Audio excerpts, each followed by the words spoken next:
Hey, good morning or good afternoon. I don't know what time you're watching this at, but still, hi.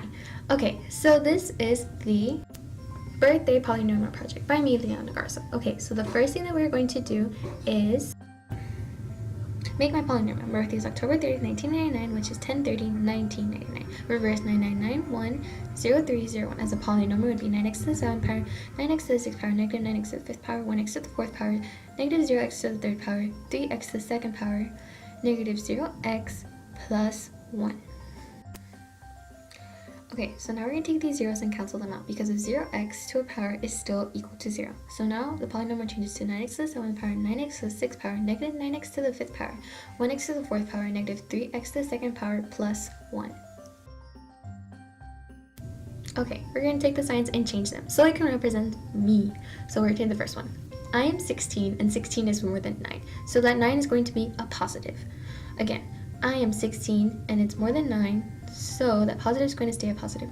And finally, 16 is more than 9, so that negative is going to change into a positive. Okay, so I lived in 4 different houses all of my life. 1, 2, 3, and 4. 4 is more than 1, so that positive is going to stay a positive. I have a brother and a sister plus me, so that's 3, so that negative is changing to a positive. And I have 3 fishes. 3 is more than 1, so that positive is going to stay a positive.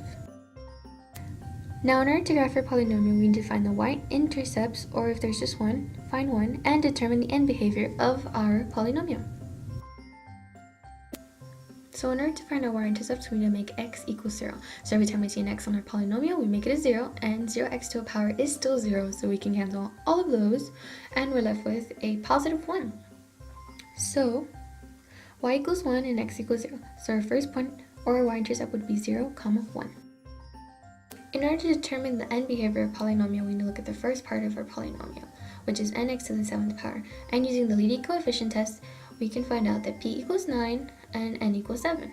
And if p is greater than 0, the polynomial at the ends will go upwards. But because our n is odd, it will go downwards left and then upwards right.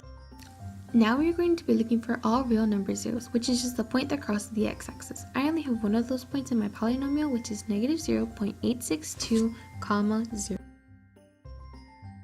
Description of end behavior. It falls to the left and rises to the right. It's not symmetrical, and the polynomial is odd because the first power in the polynomial is 7. 7 is odd, making the polynomial odd as well.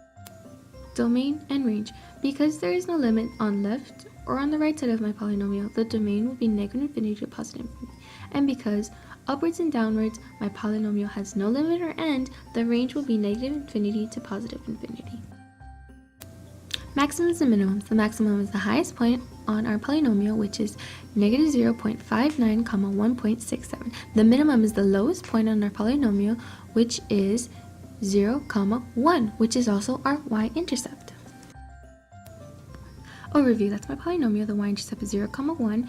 All real number zeros is negative 0.862, 0. The domain and range are both negative infinity to positive infinity. The maximum is negative 0.59, 1.67. The minimum is the same as our y-intercept, and the end behavior falls left and rises right. Thanks for watching. Bye.